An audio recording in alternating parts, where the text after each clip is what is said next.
This is Rebecca and Isaac from Teshuva Ministries, and today we have a very special show for you. We have gotten the opportunity to do an interview with the author of two books, The Covenants of Promise and the Back to, so you can see that, the Back to the Melchizedek Future book. So we are going to do an interview with Dr. David Perry. He is the one who Yehovah has chose to download the understanding of the Melchizedek priesthood and the change that occurred when Israel broke the contract at the Golden Calf. So our lives have been completely changed by his work.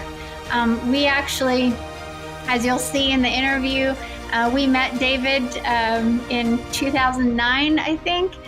As we were actually moving out into the woods, we were losing our home and moving out into a teepee. We met him right before it. I had actually been studying and saw this covenant, but I didn't have words for it back then. So beautiful that Yehovah brought David to our couch, basically, one evening, and he revealed to me what I was seeing, and he gave me words for it. So for that, I'm going to be super eternally thankful for his work. From there, we basically went on to work together.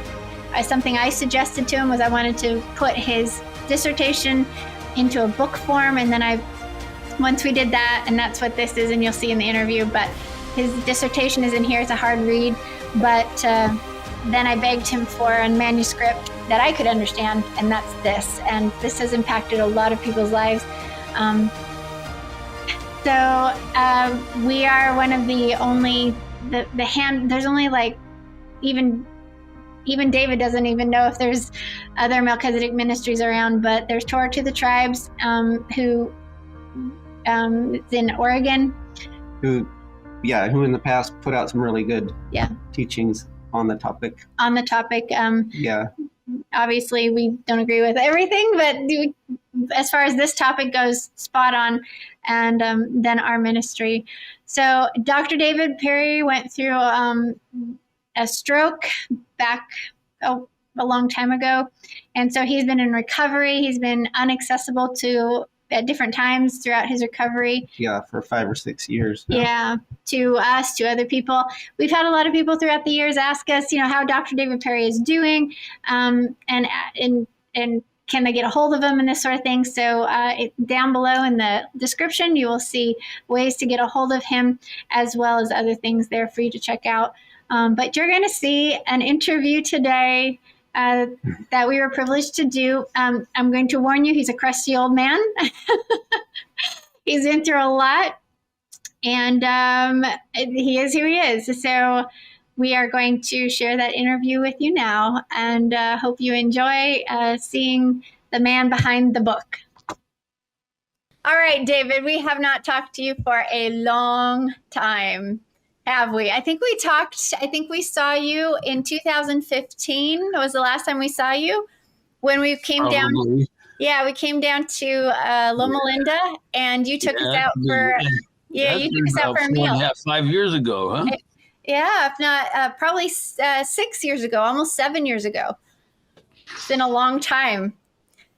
So let's open this with prayer, and then I will introduce everyone to our guest today. So Yehovah Elohim, God of Abraham, Isaac, and Jacob, I just want you to know that we're here together with Dr. David Perry to talk about your priesthood and the priesthood that you have given to Yeshua, your son. We are so excited here to be with David, and we also know that this is very set against, so we ask for your protection on David and his family, as well as our family, today as we talk through this, and for the consecutive days and weeks that come after. We just want all attacks from Hasatan to be blocked by you and your good kingdom and your angels of mighty strength. So please cover us with the blood of Yeshua and put his blood between us and all things that are set against this beautiful message and this beautiful truth. Yehovah, we love you with all our hearts, and we're here to serve you. We're here to serve in Yeshua's priesthood that you have given him. So thank you very much for all you've done for us, and thank you for getting David and us together after all these years. Amen. Hallelujah. Amen. All right, David. Absolutely. So we have some questions for you. I know that our audience is going to absolutely flip out over the fact that we have you and we're doing an interview with you, because most people in our audience have bought your books. A lot of people in our audience. And if you're listening right now and you haven't bought these books, you are going to be wanting to buy these books after this show's interview. But this is David's book, Back to the Melchizedek Future, and his Covenants of Promise. We're going to talk about these books here in a little bit. But first of all, our audience has asked us over and over the course of the years where you've been and what has happened to you. So please tell us your story. What happened? Well, We'll get into how you and us met and everything later. But first, tell us what happened. Well, my wife is Swedish, and in 2015, I was on the plane back from Sweden to the United States, Whoa. and that was the same year that Carrie Fisher died. And she died basically in the same type of situation. She had just come over on a plane back to the United States. Well, I did the same thing, but Yehovah was favorable to me because all I got out of it was a stroke. But still, all I got out of it was I can't use my left side. I can't. I don't have any peripheral vision in my left eye. Okay. My eyes don't track well together. I can't even read a Bible. The only way I can read a Bible is with a computer and copy a Bible and just blow up the font so big that like a 20-point font to be able to see it. Wow. So what? So you were on a plane, but you had a stroke when you were on the plane or when you got home? Well, it was after I got home, and we were out walking the dogs, and all of a sudden, something happened. I can't really remember, Yeah. but the wife, she's a physical therapist, and so she saw the left side of my mouth drooping. So she pretty much knew what was going on. Oh, right. Wow. Isaac is going to actually introduce you to our audience in case our audience doesn't know who you are. He's going to actually just read your bio, your intro, right at the beginning of your book. There is about the author. So he's going to read for our audience to know who you are. Go ahead. Yeah, most of our audience knows the books, or at least is familiar with the Melchizedek priesthood. Some of our audience has seen something special in Exodus 19 through 24 and have yet to get the book. But this is the man, Dr. David Perry. Yes. ThD, he graduated with his doctorate in theology in 2008 from the Center for Biblical Research. Yep. Yes, down in California. Yeah. Okay. The Center for the Study of Biblical Research. Cool. Center for the Study of Biblical Research, Redlands, California. Yeah. Which is affiliated with the Jerusalem School, the Synoptic Gospel Society, and the Dead Sea Scroll Foundation. And his doctoral dissertation was on the biblical proofs of distinctions between the covenants. Great. That is amazing. Go ahead, keep reading. Yeah, Sorry. I mean, that's the amazing subject matter that ended up in the first book. Raised in the Nazarene Church, David found Yah's seventh-day Sabbath in appointed times. And then after agreeing that the Ten Commandments still stand, he then discovered the Book of the Covenant in Exodus 24:7. And at the time of this writing, he had been studying those issues in detail for over a decade. By this point, we must be looking at around 20 2 decades. 20 years. Absolutely. Yeah, 20 years. So Isaac and I were on a walk this morning talking about this interview, and we're going to talk about these books and talk about your dissertation a little bit and how we met and everything. But one thing that we realized that we don't know, David, is we know a lot of your story, but we don't know this part. How did you begin to talk? How did you begin to think about there's 2 books? Why did you go there? Why did you do your dissertation on that? Why did you spend 20 years? Well, I'm going to have to take you back to 1996. Good. Take us back. I was in. I had bought 80 acres, just northeast of Sholo, Arizona. So I was in the White Mountains. Okay. And I was reading some literature from the Worldwide Church of God. You know yeah, and they keep the Sabbath, but they also kept the feasts and everything.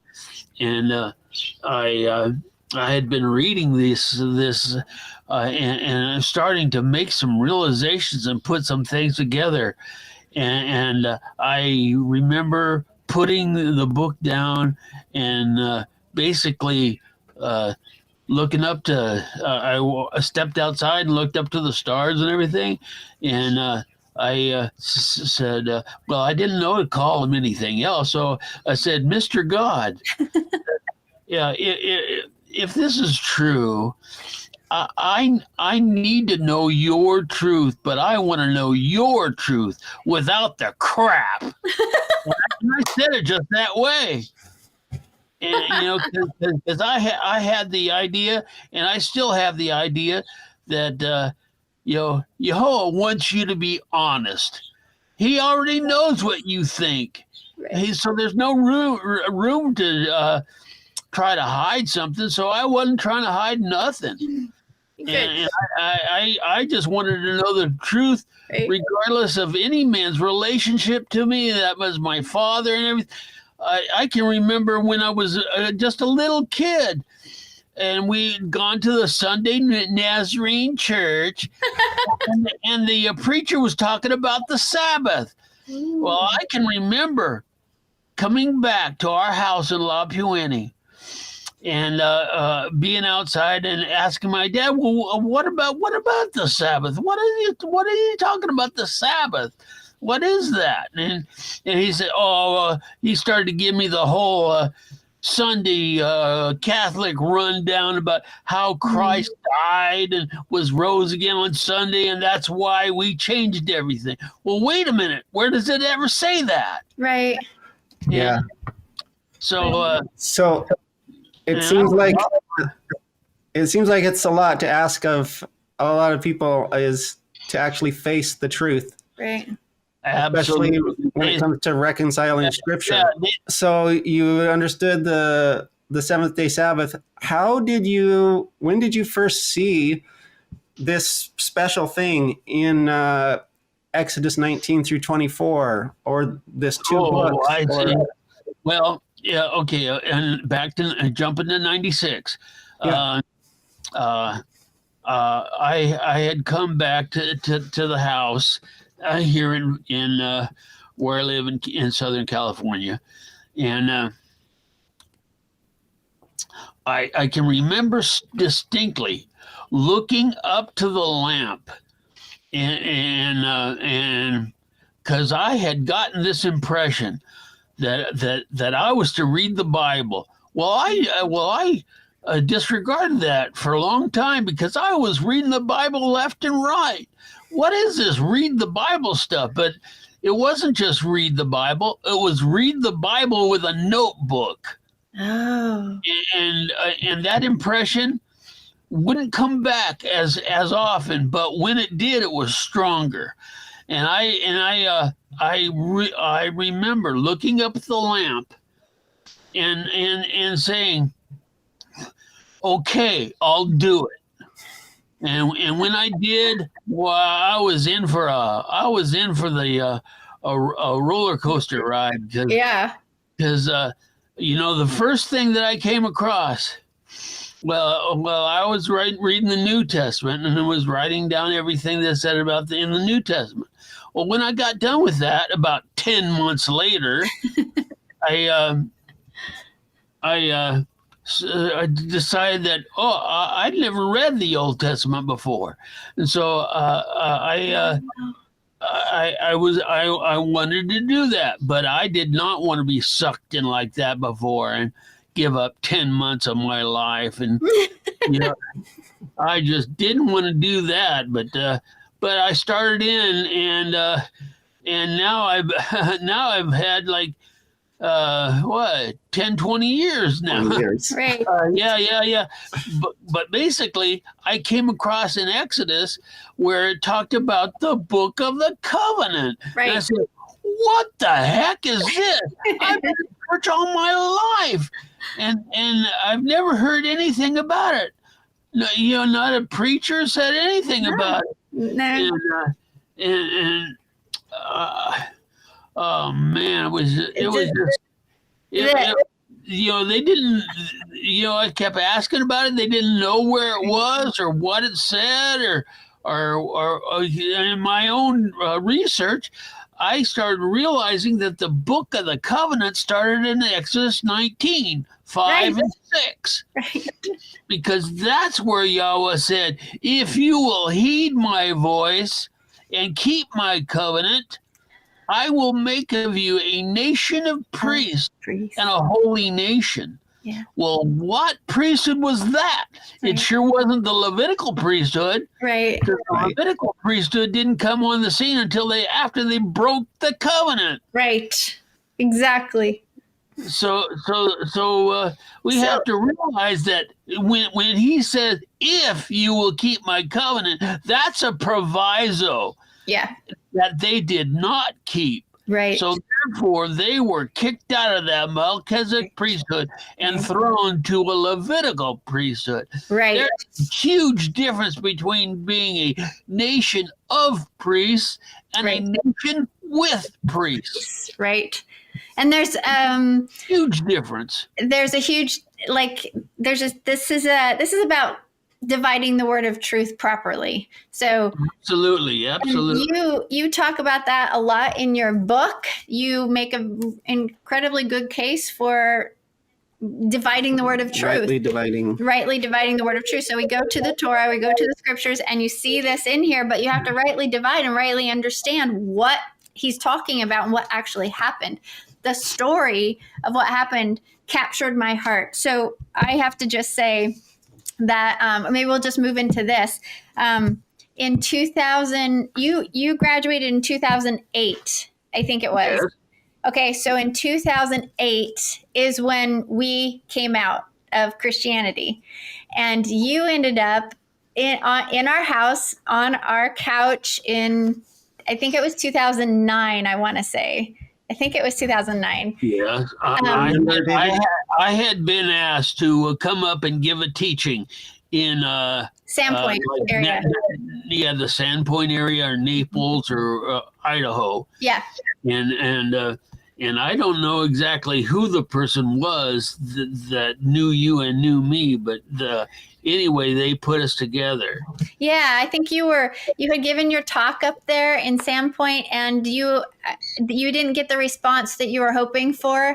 And this is a story that I remember. And so you ended up coming down to our house. We had an upstairs that we built it was called the upper room. It was its own contained apartment that we'd have people stay in, and we had to let you stay in it and took you to the airport the next day. But that evening it changed my life, Dave.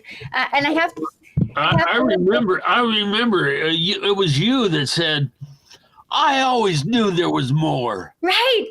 Well, you remember saying that? Yes. Well, what happened was, Dave, I had been reading the scriptures when we came out of Christianity. It's like I had to start over again. I had to get the Christian tapes out of my head when I read. I had to set this down for a little bit because I had Seventh-day Adventist interpretation of this whole entire book. And so before you got to our house, Yehovah had me start reading again. And I started in Genesis 1 and I started reading and I got to Exodus 19 and I saw something happen. And I was like, something big was going on. And then I got all the way through and I saw the blessings and I went, I want those blessings. I'm like, wait a minute. He said, if I obey this, then I get these blessings. And so in Exodus 24, I saw something happened, something was done, and I saw the covenant. I saw that right there, but I did not have words for it until you sat down on our couch and I said to you, I saw that, I saw this, I pointed it out to you, and you named it. You said, this is the Melchizedek covenant, this is the Melchizedek priesthood, and it blew me away. You gave me words for what I saw, and I know that this book has given a lot of people words for what they have seen in there as well. Well, I was actually called by a gal named Charlotte that lives in Canada, and she credited me for actually saving a guy's life who was going to commit suicide, who decided to read my book and then realized that there was much more to the situation than he'd been told. Yes, right. And, that's amazing. That's praise. Yeah. Here's another thing, David, that has over the course of the years with, we'll get back to our story and how we ended up working together here, but the idea that Ron Wyatt, who has found the Ark of the Covenant, found when he went in there the second or third time when everything was cleaned up, he got in there where the Ark of the Covenant is, which is under Mount Moriah. It's in the garden. It's right underneath the ground right there where he was crucified in the Garden Tomb area, where we've been there in 2017. We went to Israel and saw this, and we were standing right over the Ark of the Covenant. And he said, which he doesn't recognize this, but he walked in there and he saw a book that was on the outside. It was in a pocket on the outside of the Ark of the Covenant. And he pulled the book out and he looked at it and he said Genesis was missing. And he said that he thought robbers came in and took Genesis out. And I'm like, no, they didn't do that. All the gold around there, they would have taken that. Who cares about one book in the Torah? No, that was the book of the law that was put on the outside of the ark as the witness against us. He actually saw it. And it's blown me away how it clarifies so much. It really clarifies what was in the ark, as you state in your book, as well as in the scriptures. What's in the ark is the testimony of Jehovah. That's the covenant on tablets of stone that's in the ark. We don't want that to go away. That would be a really bad thing. But what's on the outside is that witness against Israel that they broke what was inside at the golden calf incident, like you say. Well, that same occasion when I was up there to give that teaching, there were some people that listened to me, and they came back saying different things like, it's like reading the Bible new again. It's like I have spectacles. It's like I have a new pair of glasses. Yeah, it is. It's put into perspective. Everything, our job, what we're supposed to be about. Yeah, and it's brought resolution with the New Testament, especially with Paul's writings, which was the focus of your study of the covenants. Yeah. In the covenants of promise. I mean, that resolution has been huge. Yeah, I mean, well, to make those connections. So Hebrews is. Thank you. Yes, Hebrews is all about unpacking that priesthood Hebrews 5 is huge. I know. That's going to be my new jumping off point, because that directly speaks of the Melchizedek. Yeah, let's look at this. Hebrews, where is it? There's so much like Hebrews 5:8 is where I can point to. You know, everybody asks why, and I've even done that. I've had 2 strokes. Well, why? Well, now you can read 5:8 and see why. That it says that even though he was a son, Right. Yet he learned obedience through what he suffered. And when I saw that, it was like, bingo, that's it. Yep. I'm supposed to learn the same obedience through what I suffer. That is the Melchizedek way. Yeah.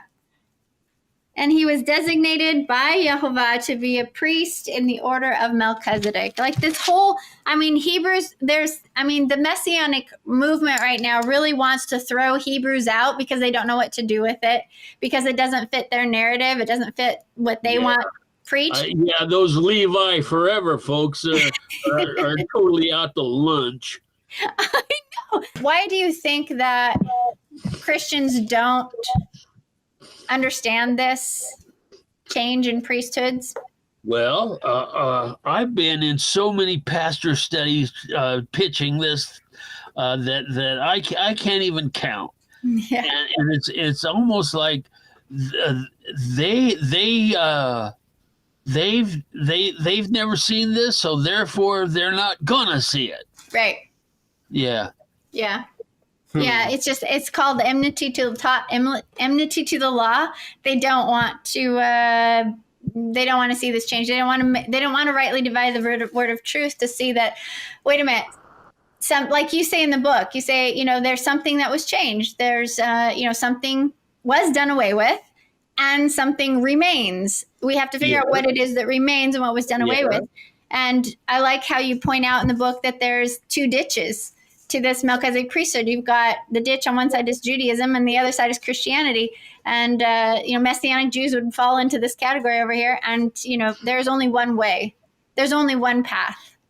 Oh, that brings up something that I would love to let everybody know, and you too, is that I have started a group on the internet, and you can find it. It's called One Path Assembly. OnePathAssembly.org. Okay. Yeah, and look at because there's only one way to the truth, right? I am the way, the truth, and the life, right? That's one way. Right. One Path Assembly, is the word one spelled out or the digit? It's spelled out. It's a word. Out.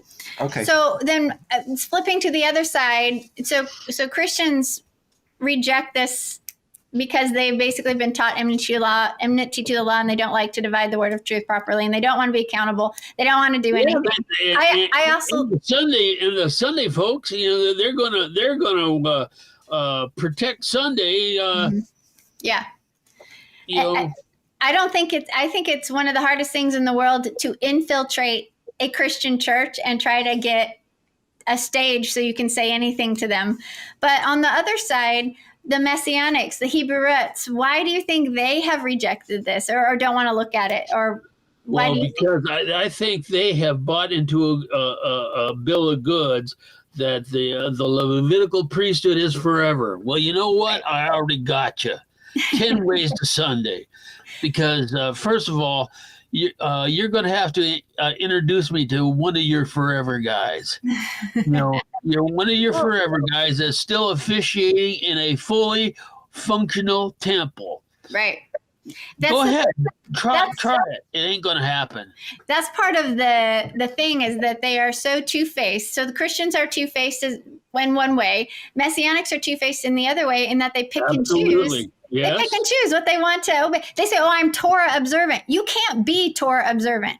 We've got to realize that there is one way. There's a right side of the ditch and the left side of the ditch. There's a Christian side and a rabbinic side. Right. There's I keep telling people all the time that you can't you can't say you're Torah observant. If you're Torah observant, you would be keeping all the laws in the Torah completely, all of them, the Levitical laws. You need a sacrificial system. You need animal sacrifice. You need a Levitical priesthood. You need a temple. Here's the other thing, I just learned this. Deuteronomy 18:15 through 21. Is basically the second Shema of Torah. We all know what the first one is, Deuteronomy 6:4, right? Right. Okay, the second one is not that popularly known. You know, it's 18, chapter 18, verses 15 through 21. What I want to go back to, what I do tell people is you can be Brit Torah observant. So you keep the law within the covenant. Yes, you can call yourself I'm a Brit Torah observant because Brit means covenant, right? And I love the fact how you point out those are, and Matthew Nolan does this too, how you point out there's two totally different words there. If Yehovah wanted to use the same word, he could have, but he's the book of the covenant and the book of the law, two totally different words. And if our audience doesn't know anything what we're talking about right now, we're talking about the change in priesthoods. We're talking about what Yeshua enacted at his death, and we're talking about the death position he took. The Torah only folks need to realize and read Genesis 49. 49:10. 49:10. There, Yep. that's the proviso, and it's always been in your Bible. Right. And I've never seen your Bible, so I think that until clause, so until Shiloh comes, something was going to happen. There's that until clause in Genesis 49:10 that we need to learn how, we need to decipher what does that mean and what happened. There's so many provisos in the Bible, even in the book of the covenant. If you will heed my voice and keep my command, if is a proviso. If, right, if. Yeah, and I like how you point out too, and something we teach as well at Teshuva Ministries is that Israel, when they were at the base of Mount Sinai there in Exodus 19, they knew nothing about a Levitical priesthood at that point. All they knew was Melchizedek. They were familiar with that, but they were not familiar with Levitical priesthood because it didn't even exist until the golden calf incident. And on that day, when Yehovah gave Levi the temporary priesthood, the imposed law with its temporary priesthood, they were blessed. It says, the scripture says they were blessed that day after they slaughtered 3,000 people, their friends and family who had worshipped the golden calf. They were blessed. They got the priesthood on that day. Your Covenants of Promise is your dissertation. I have to say, this is a very hard read. In 2009, when you showed up at our house, when you were giving me words for what I had seen, I was so impacted. I said, and you handed me a CD. Remember that? You said, here's my dissertation on CD. And I looked at you as a graphic designer. I'm a graphic designer and I'm author and I'm a publisher and all that stuff. And I looked at you and I said, David, no one's going to read a CD. And then you and I decided that we would get your book, get your information on the CD into book form. Yeah. Well, thank you. So I remember when we came out with this. This is pretty much word for word your own dissertation. It's a very hard read. It's thick, but if you want something to chew on, here you go. But I remember, David, begging you over the course of time for a smaller version, something that a lay person could understand. And you gave me a manuscript to publish. And that's what happened. That's where this book comes from. It's a Back to the Melchizedek Future. This book is something that Isaac and I edited for you. And we were very, very careful with how we edited it and made sure, because we feel like we were on holy ground. I really do. The Melchizedek priesthood is eternal, and it's Yeshua's now. And I feel like it's holy ground. So I've always touched it very gingerly and carefully. Yeah, and it's been recently that I've actually heard this on the radio. If your pursuit does not have an eternal impact, what's the point? What's the point? Exactly. Why even? Yeah, right. Because it's all going to go to hell in a handbasket. So yeah, go to hell in a Chinese handbasket. Right. If you just give your life away to doing nothing, then fine. But I have I want eternal reward. I got a question for you, David. So we thought that this Melchizedek movement, this truth was going to just blow wide open. We thought this would be the connection point with Christians, and we thought this would resolve the picking and choosing problem that Messianics were having. And we thought this thing was just going to blow wide open and take off. What were did you think this was going to just be huge? And how has it turned out? I hope it'll be huge. Yeah. Maybe the day's still coming. What do you see? Well, I want to push this Melchizedek knowledge from here to the moon. I want to push it over the top, and I want to give them no recourse. Yeah, we have tried. We have dedicated our lives since we met you, since we did these books together with you, David. We have dedicated our life to trying to get the word out there in a way that people will respond well to. So, I mean, literally, I work, 10, 15, 16-hour days trying to figure out how to approach this topic and get it into ways that everyone would understand and that the Ruach HaKodesh could work on people's hearts so that they would accept it. Because it's not just about what you know, it's about what you do, right? So I feel like it affects what you do, right? Because if you don't believe in this, what's going to happen? You're going to go down the Messianic road, and then what's going to happen? Yeah. You're going to start. And that's the point. We're supposed to be on a straight and narrow, neither turning to the right nor to the left. Right. We have to understand that there's a Christian ditch on one side and a rabbinic ditch on the other. Right. I'm going to go back for just a second to one reason I think that the Messianic crowd rejects this. And number one, it doesn't come with a dress code, and it challenges their power. Because the hierarchy, because in Yeshua's Melchizedek priesthood, we are all priests. There's not a rabbi over us except Yeshua, right? There's one rabbi. Yeah. And in the Messianic world, they call each other rabbis all the time. They've got their pastors are rabbis, and they say this, and it's so wrong. They also wear the tallit. That is straight out of Rome. They wear the fringes, or not the fringes, just they don't wear it like they used to wear it, like the real fringes that Yah commanded, but they wear the tzitzits on their belt loops. And I'm blown away with this, because it means that they have not accepted the work of Yeshua. If they had, they would understand Colossians, and how Colossians says that something that was set against us was nailed to the cross.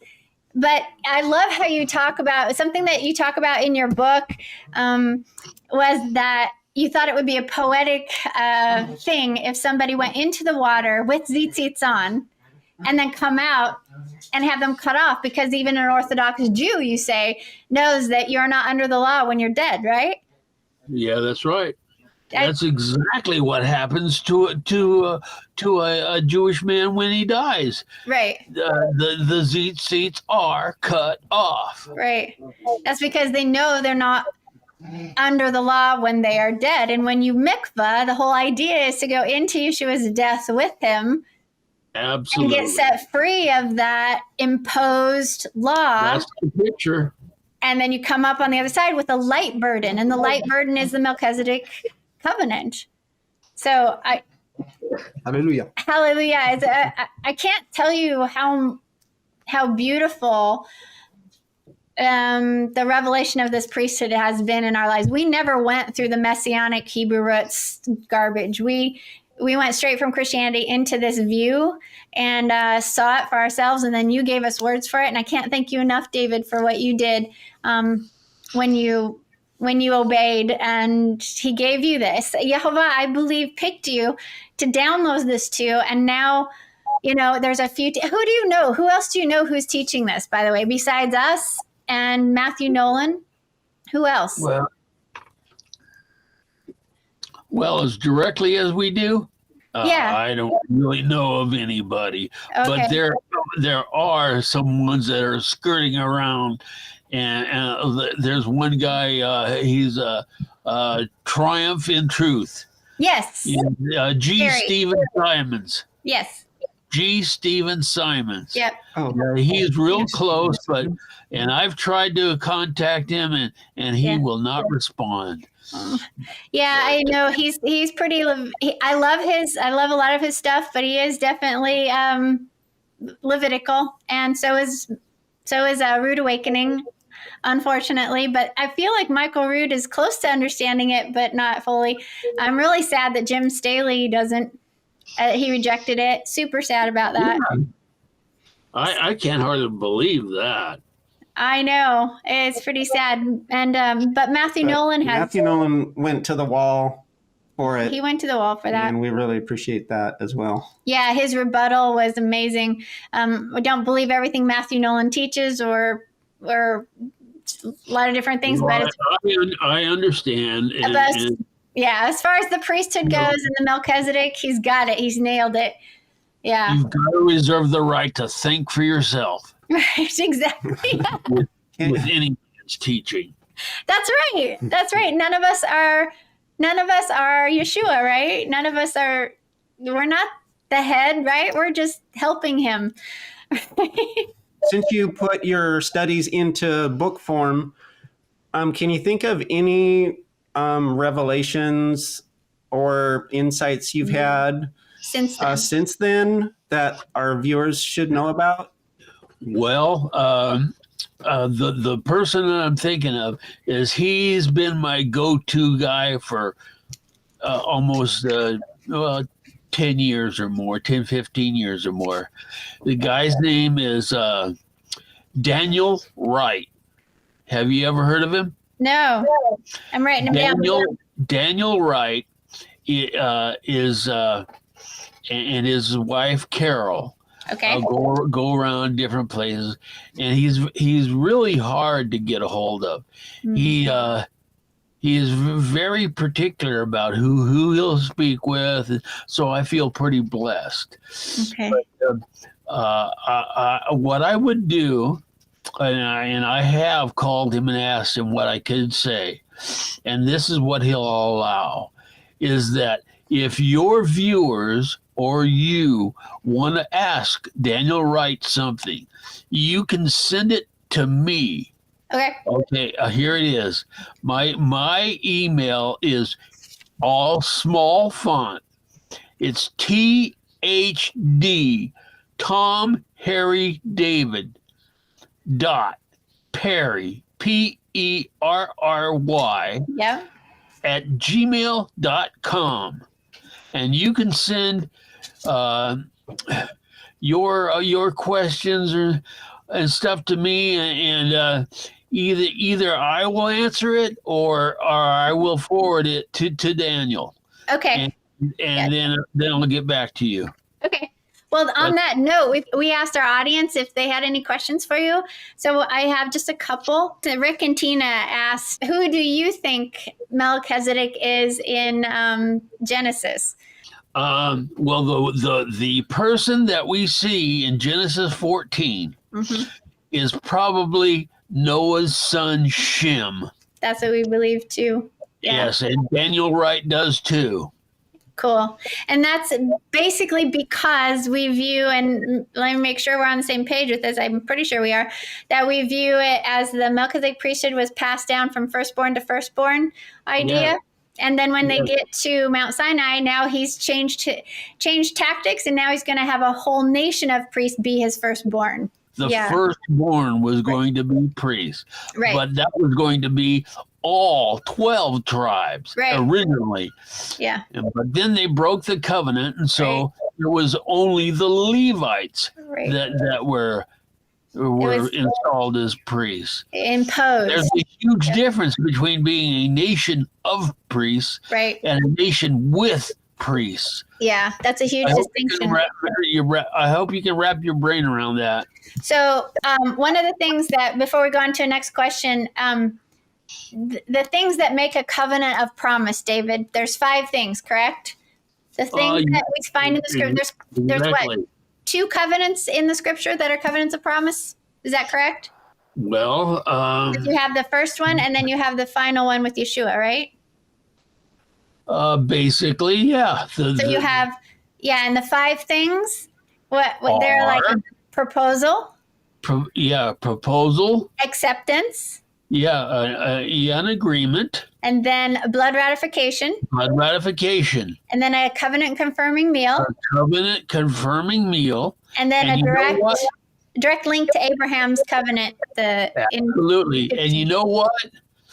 We have been duped so far that we don't even recognize that is basically the formula for our own marriages. Well, that's what I was just going to say. Is I see 3. I see the first one at the base of Mount Sinai, the one that they broke, but then we see it renewed through Yeshua, because Yeshua, he knocks on our door, and then we open the door, we accept, and then there's the blood ratification with his blood on the ark, and then there's the covenant confirming meal, the Lord's Supper, basically, and then there's a direct link to Abraham's covenant there, because he's the one that set free. And this one, I hope people can wrap.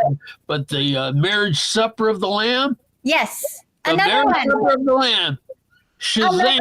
That's a covenant confirming meal. Yes, it's beautiful. There it is. Very cool. Yes. And like you said, marriage, the same sort of thing. I mean, when we get wed, it's the same thing. Proposal, acceptance, blood ratification if you're a virgin, and then the covenant confirming meal with your families coming together. And when you throw cake at each other. No, that's and there's so many things that that needs to be said about that, because there's a dedicated phrasing in the Bible. Yeah. Like when the word voice, if you will heed my voice, right. Okay, my sheep hear my voice, right. If any man, Revelations 3:12, behold, I stand at the door and knock. If any man hear my voice, right, I will come in and sup with him. That's the covenant confirming meal. Exactly. Yeah. Exactly. Another question from one of our audience. From Tanya and Caden. Tanya and Caden have a question for you. Yeah, they say, who are the priests mentioned in Exodus 19:22, and where did they come from? We're going to have to go back to Exodus 18. Okay. Yes. That's where, I forget his name. Let's see. We're looking. Yeah, Jethro. Jethro. Yeah, Jethro. Right. That's where Jethro,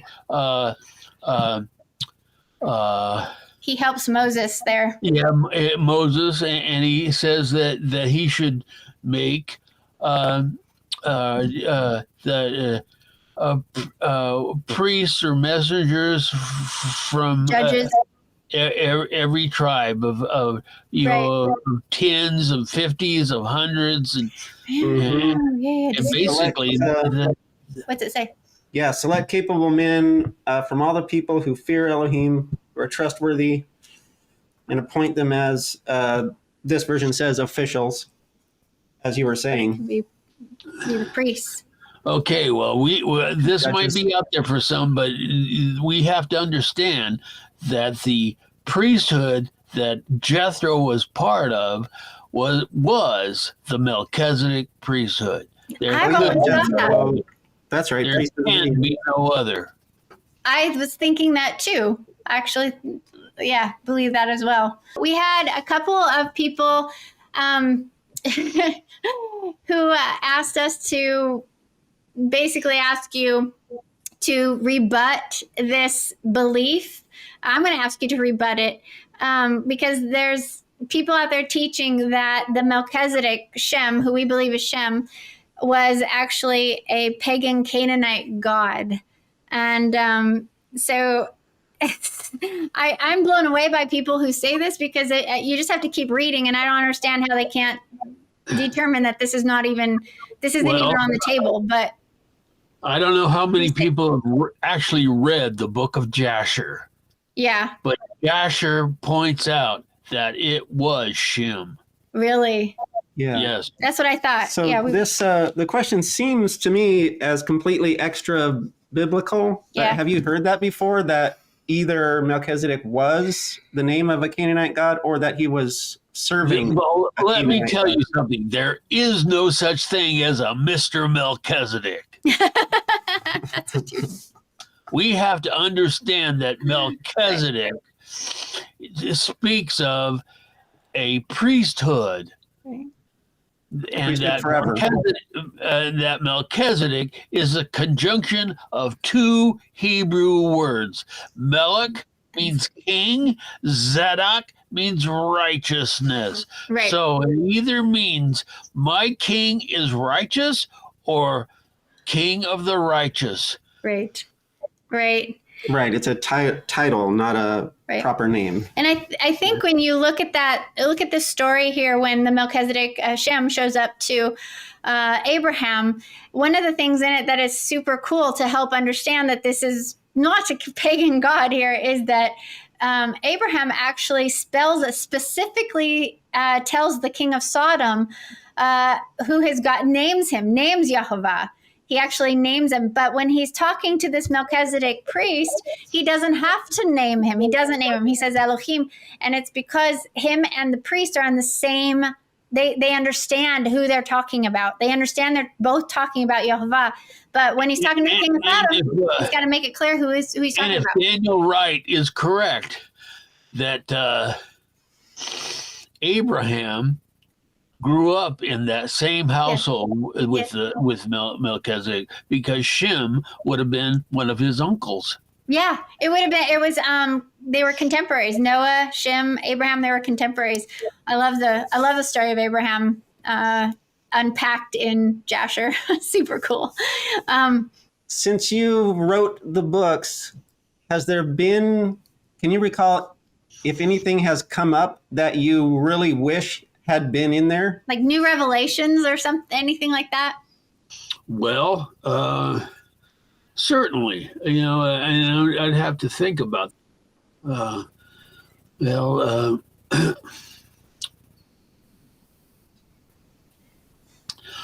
Excuse me. That's okay. Yeah. Are you doing okay? Yeah, fairly well. Okay.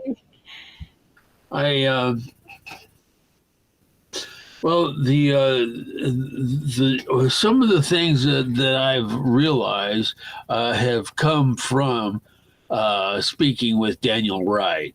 And one of the things that I think is huge is that Melchizedek is part of the whole Sunday school story we've always heard, right? Mhm. Oh, Jacob and Esau. Well, guess what?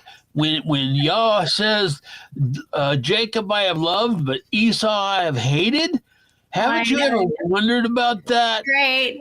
Okay. Well, when you start putting your head around the fact that Esau scorned his Melchizedek birthright for a bowl of beans, Right.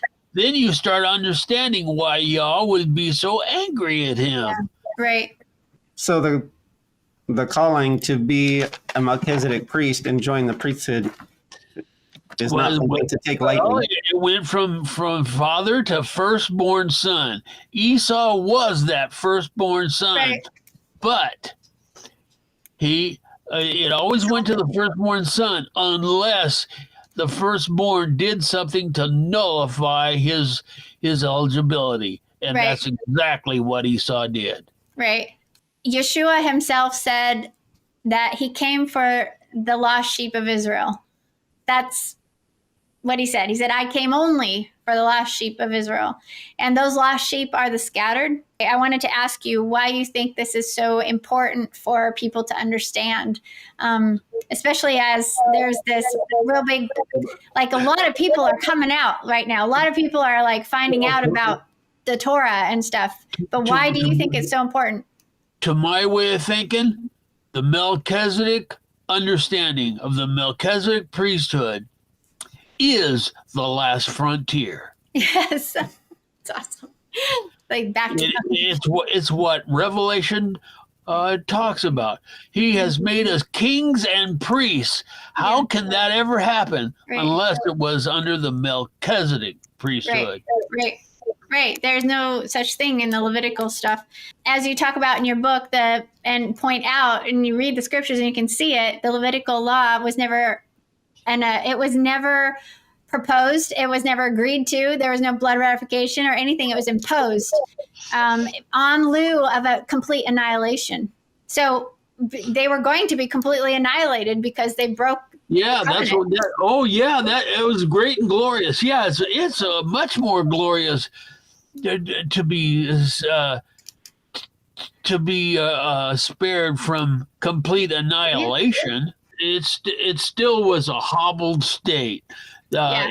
Even what was it? I think it's Ephesians 20:25. It talks about how Yah gave them, laws and statutes where they could not live. Right.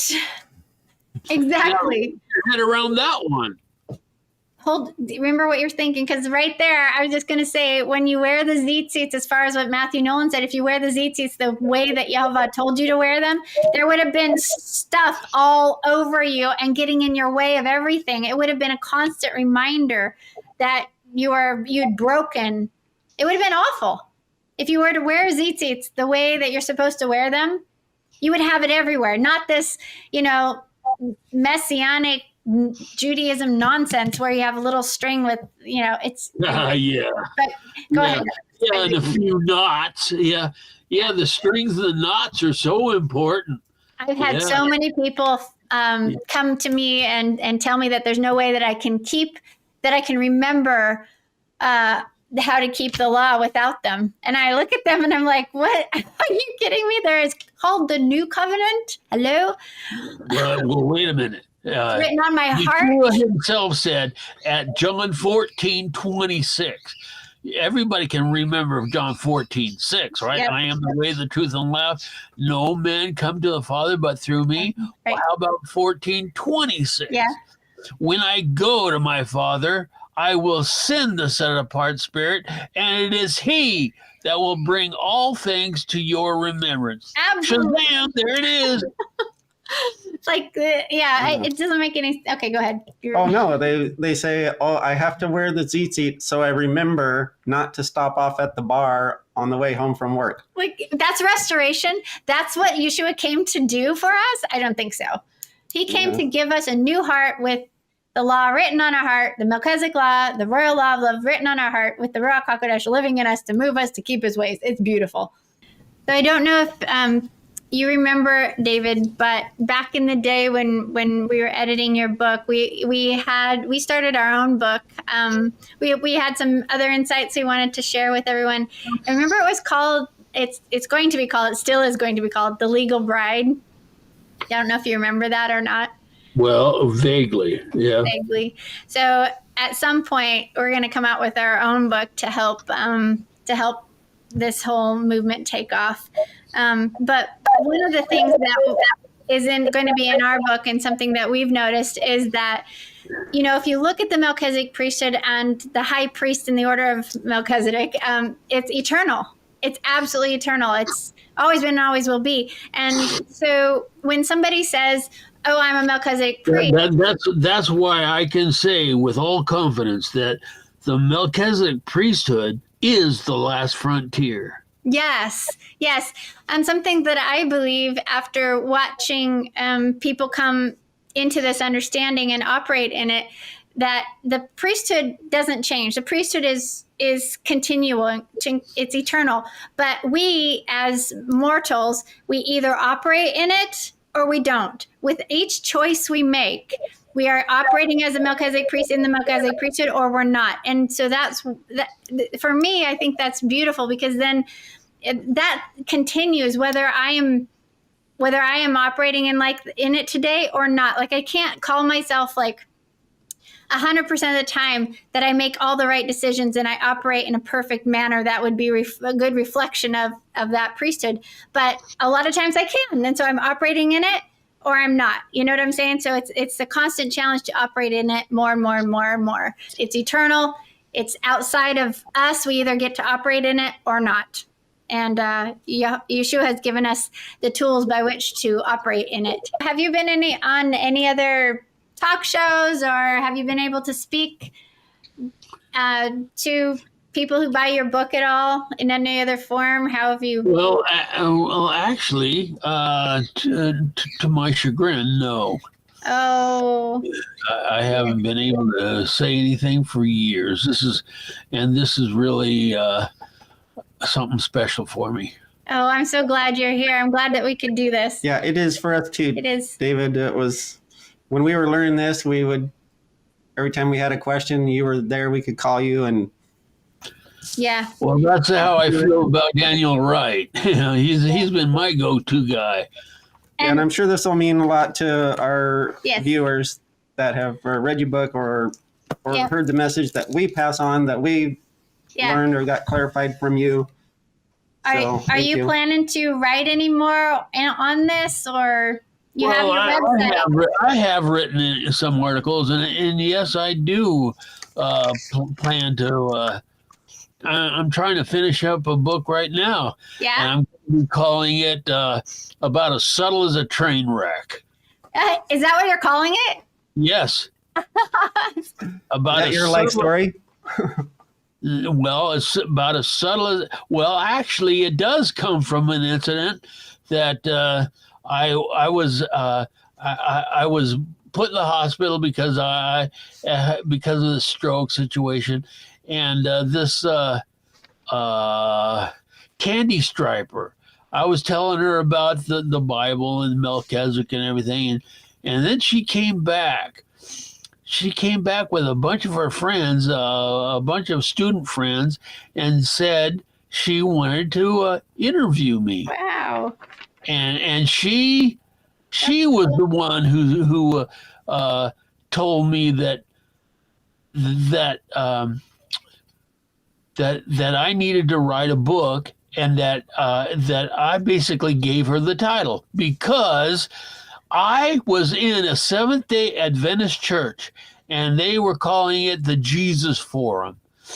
And there was this Seventh-day Adventist pastor. I couldn't believe it. Was up there, and he was just saying all these different things, basically against the Torah and against Sabbath. I couldn't believe it. A Seventh-day Adventist pastor in a Seventh-day Adventist church. And the people were saying amen and clapping and everything.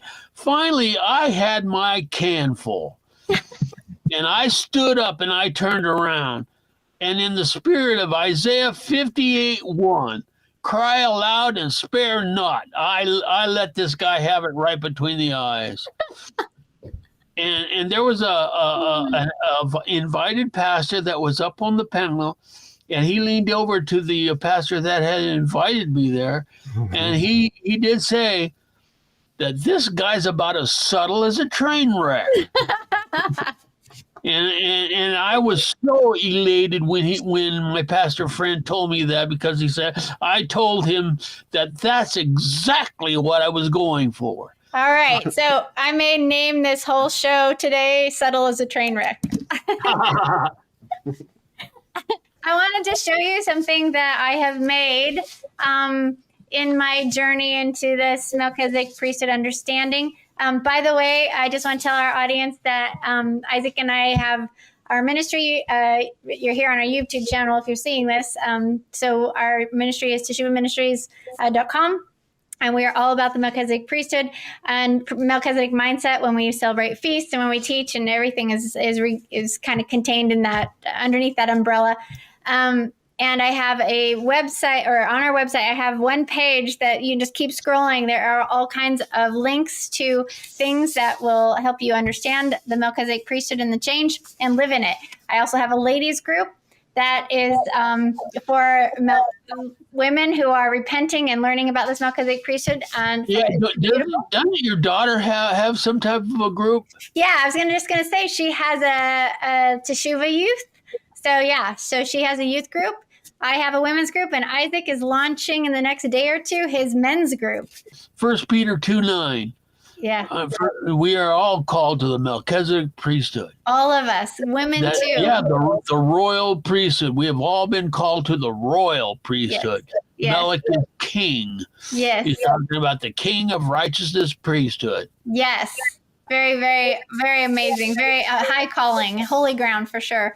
And then Isaac and I are actually also hopefully going to be doing some marriage conferences, marriage retreats, to kind of help. Absolutely, and you need to tell them that marriage is a Melchizedek covenant. I love that. Yes, David, I'm going to show you something that I made. Right here. You go ahead and pull it. So this is a 12-foot graph of the change of priesthood, because I wanted to be able to teach people visually Abraham and making the covenant with the two, the torch and the furnace between the pieces, the Abrahamic covenant. And then we have the nation of priests and the contract that they were making, and they broke it. And then I want to just show you this. I chose to symbolize the temporariness of the Levitical priesthood with a bridge, a swinging bridge between the first contract and the second contract. So it's a swinging bridge, temporary. I do have to apologize because you actually tipped me off of this years ago, but we have to understand that the Melchizedek priesthood was the premier Plan A. Yes, I that love we that. only went to Plan B because they Right. broke the covenant. Yeah. Well, Plan B was glorious because it was a heck of a lot better than getting Annihilated. Yes. but then we have to understand that when Yeshua came back, he enacted Genesis 49:10 and many things. And that was a Plan C. But we need to understand that Plan C was actually a return back to Plan A. Plan A, exactly. Yeah. Exactly. The Melchizedek priesthood. Yeah. So that the Torah would not be broken or abolished. Right. That the word of Yehovah would stand. Yes. So, Absolutely. that he would see through on his oath. Yep. Absolutely. He made to himself, and that bridge, that temporary Plan B, also allowed the presence of Yehovah to remain with Israel for that time. Yeah. Until Yeshua could come, and then that which was done away with was glorious, but that which remains is even more glorious. And I like how you talk about it being an umbrella, the Melchizedek priesthood, the covenant. It never went away. It was always there. And they have the little umbrella of the Levitical priesthood underneath the bigger one. So, that's another distinction. In the description below, everyone, I'm going to put links to David's books. I'm going to encourage you to not buy them on Amazon because Amazon is really bad to their authors. So we want to give David as much as you can of the royalties that is available. So I want you to buy them through Lulu. Now, David and I, we work together to create these books. So it's published through our publishing company. But you're going to bless David the most if you can go there to Lulu and buy them. So I'll put links below. I'm also going to put some links below to the products that we have for sale that help you understand the Melchizedek priesthood change. But I also have some free things for you that are on our website, like a big Prezi that'll walk you through. You can use it to teach others about this change. And it has all the scriptures in there that you need. So David, Yes. So if someone is going to go buy the books and says, which one should I read? What do you say? Well, I would start off. I imagine if you well, back to the Melchizedek future, pretty much lays it out. Yeah. David, you wanted to share a poem with us before we leave? Is that correct? Okay, that is correct. I'll need probably maybe 3 to 5 minutes or something. That's totally fine. So we're going to listen to Dr. David Perry read a poem that he has just written, and then we will close on out. And thank all my audience for being here and watching our interview with Dr. David Perry, who wrote the Back to the Melchizedek Future book, as well as the Covenants of Promise dissertation. We wouldn't know about this at this point. We know that Yehovah and Yeshua has chosen David to kind of lay the foundation for understanding this beautiful change that is holy ground. I believe this is holy ground because this is that Yeshua came to do something. What did he come to do? He came to enact the change that was provided for in Torah in Genesis 49:10. And we see that Hebrews is all about unpacking this for us. There is a change in priesthood and there is a change in law. So we're super thankful for that. Yeah, go ahead, David. Let's hear your poem. Okay, I'm calling this a simpleton soliloquy of my life's walk. Okay. Thanks, folks.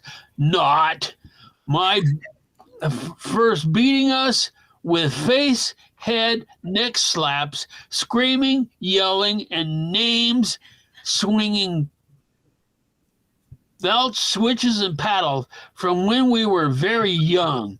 These are my not-so-precious memories when that Jack Wang song is sung. Not only that, the memories flood of the time I had no choice but to taste my own blood. Then on top of all that, my Christian aided parents weren't through, for the Jesus they taught us was born a Hebrew Jew. But there are no J's in Greek, Aramaic, or Hebrew. So now what are you gonna do? He came to earth from heaven to save all from sin's second death and tell us what all of this doing was for. Like keep all 9 suggestions, 10 commandments, to go and sin no more. But most excuse Satan's Catholic Sunday as the most holy thing to do.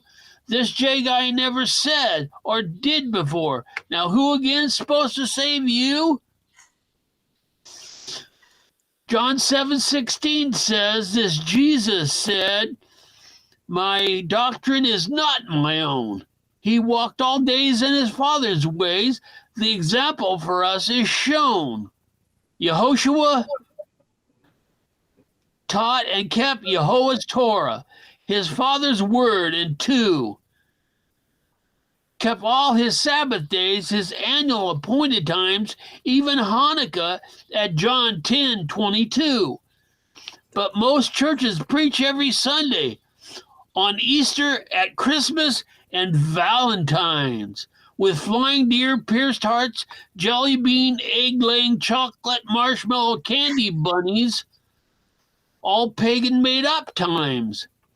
We teach this to our children as truth and praise for God.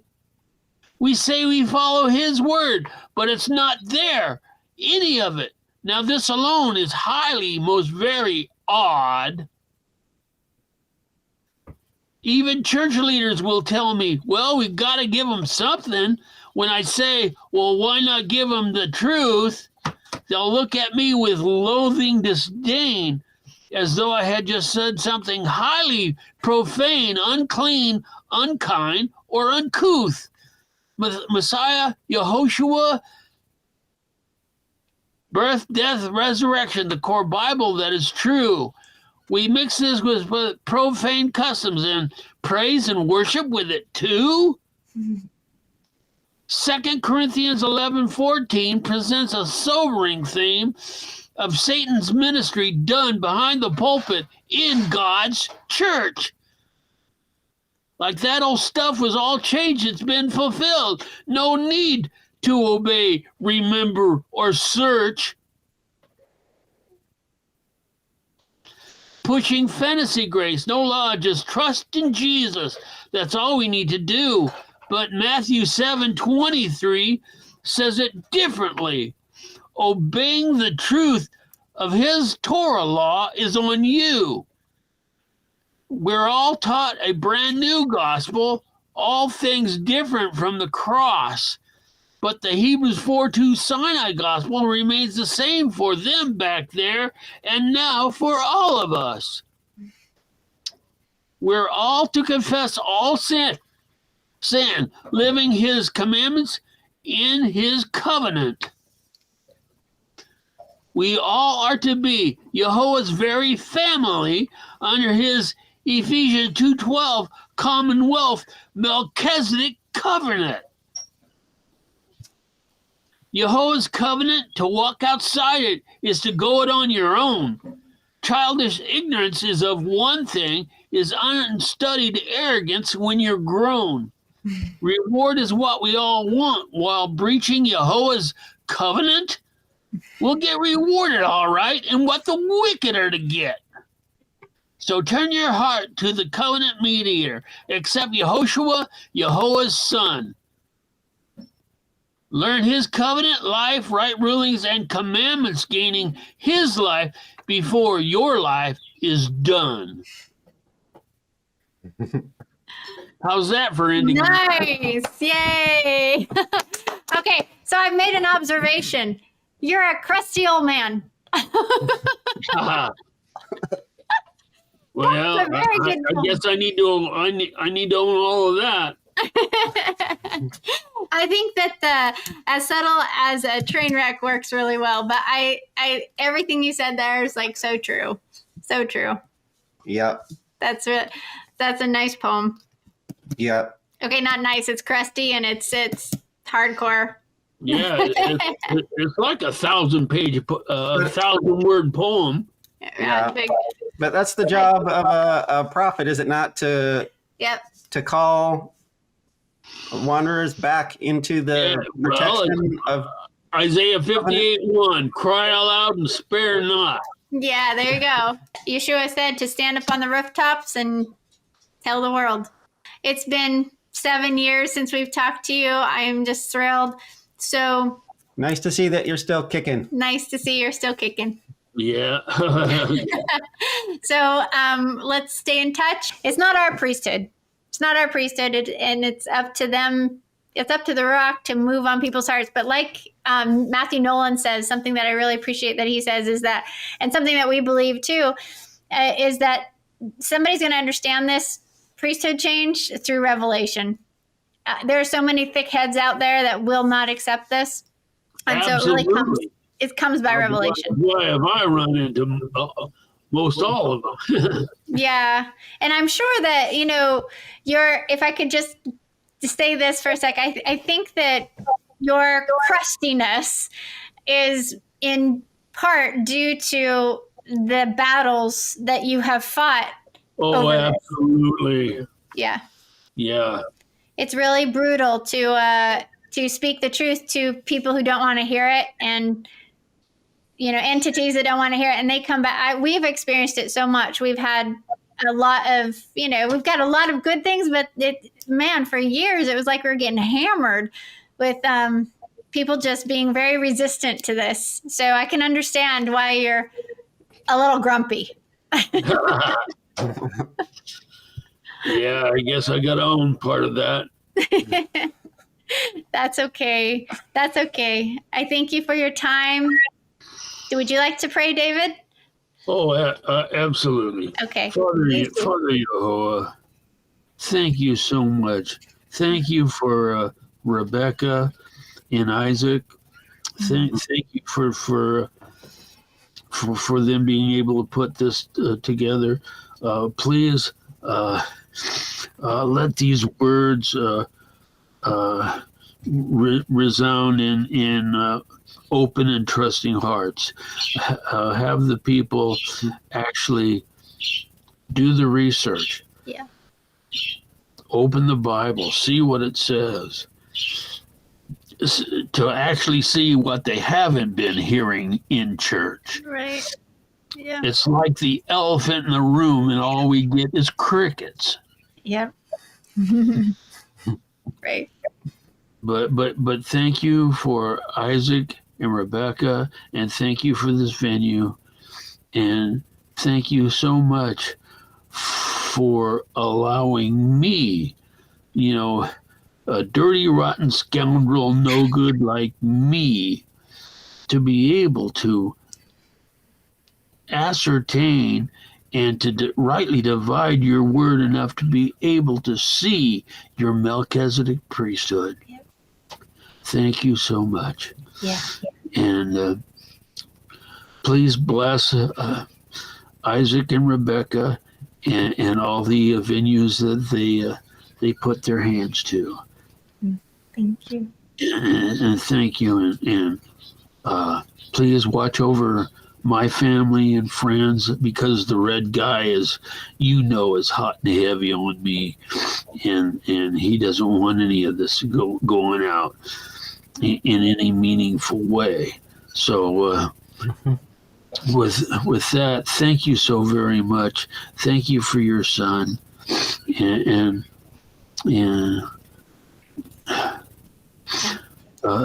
help us grow together, and to be able to present this Melchizedek priesthood in a way that cannot be ignored or overturned. And we'll have to ask your blessing in your son, Yehoshua. Thank you so much, and amen. Amen. Well, thank you, David, and God bless you and your house. Well, Yes, thank you too, and blessings of shalom. Shalom to you too. That's cool. Yeah. We haven't seen David for so long. It must have been He's so right before. He's so grumpy. I think it must have been the year before his stroke that we saw him. Yeah. I actually talked to him about a week or two before his stroke, and he actually got mad at me over something. So anyway, but we won't go into that. It's been a long road, but it has been a long road. And then I guess the time was right, and we've reconnected, and You can look up there. he agreed to go on the video so you could meet him, see him, and and give him a platform. He hasn't been able to speak his thoughts for a long time. So, he used to travel around and make presentations, and has not been able to do that now for years. Yeah. So this was special for him.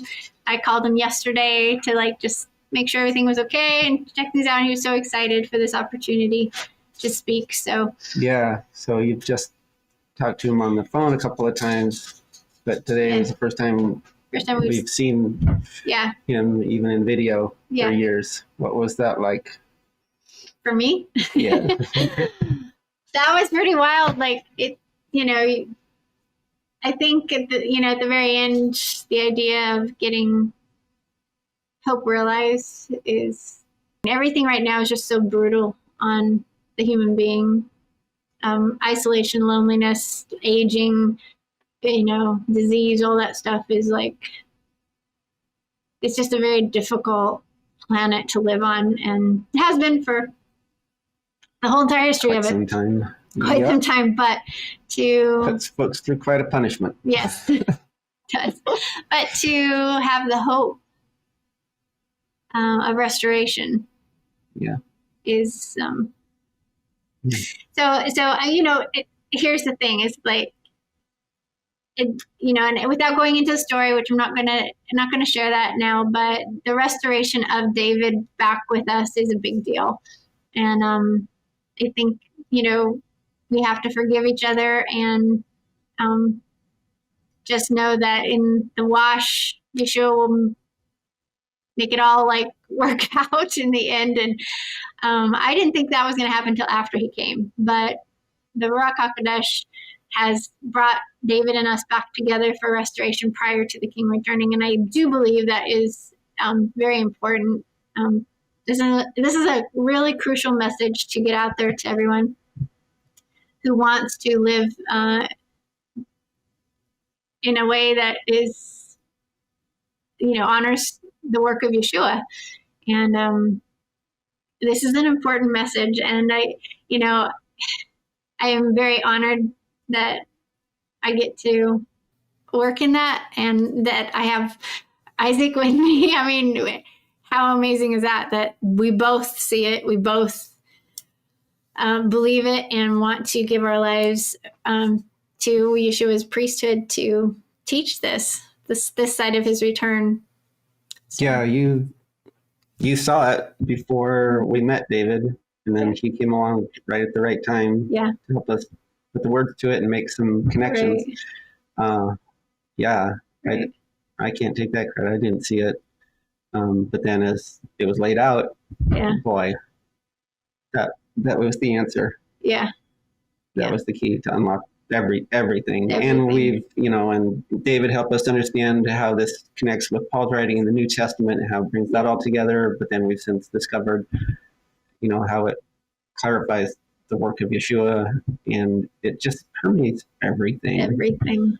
Absolutely everything. It really does. It's really beautiful. And so it's been super amazing. It's the key. Yeah. Well, it's the key to staying out of the ditches. It's the key to give you this third option for something that is like actually alive, living. Right. And it just helps you find your place in the story. Yeah. And it gives you your job description, and it just goes everywhere. Right. I think the job description is huge because we all want to know what we're supposed to be doing with our lives. And when you understand Yeshua's last command when he left, he's like, go to them and help them do all that I have commanded to them and you to do. I mean, he said he came for the lost sheep of Israel. That's only who he came for. It was for those people who were living outside that weren't allowed back into relationship with Yah because they had committed the crimes against the covenant. And so, and they hadn't repented. So here he's making a way for them to come back to Yah. So that's huge right there. We have to go to this gathering. We have to tell them about this good news of the Melchizedek priesthood and what the work of Yeshua actually did. That to me is like this whole understanding shows me what he actually did. What did his blood actually do? Like, I never understood. Like, and people have cliches up the yin yang for that, but in technicality, what did it actually do? So this unpacks that. This is beautiful. So, yep. There's so much to be said about this, but in the end, it is the Rock who's going to reveal it to you or not. So just want to make sure that you have the materials that we do have out already. We have a Prezi that is free for you to show others. We have the Prezi and slides are actually in the Kingdom University vault. So if you want to go there and get that, there's articles in the vault as well. Kingdom University vault, I'll put links in the description below. In our store, I have the graph that I showed in the show. There's a resource page on the website dedicated to the Melchizedek, and with some other There's even two articles, or one article written in Spanish and one in Portuguese. There's translated. Somebody translated it for me. You got Dr. David Perry's 2 books. We've got our book that's going to be coming. We've got support groups for men, women, and children now, as well as a marriage retreat that is not necessarily going to be all about the priesthood, but it's going to be with that mindset that you probably will be very interested in. Other than that, got a YouTube channel, about 500 videos on here. You're going to find my best teaching overall on this that I did is Shavuot Part 2. So if you want to really see me talk about the graph and whatnot and unpack it a little for you, Shavuot Part 2 is what you want to see. So go to our channel playlist called Melchizedek, and you'll see all kinds of stuff there. But stay in touch with us, get on our email list, and let's work for the King in his Melchizedek priesthood. Shalom. Bye. All right, David, I'm going to start recording. Is it okay with you that I'm recording this? I'm going to put it up on our ministry, our website, and our YouTube channel. Is that okay? As far as I'm concerned, absolutely. Okay, fantastic.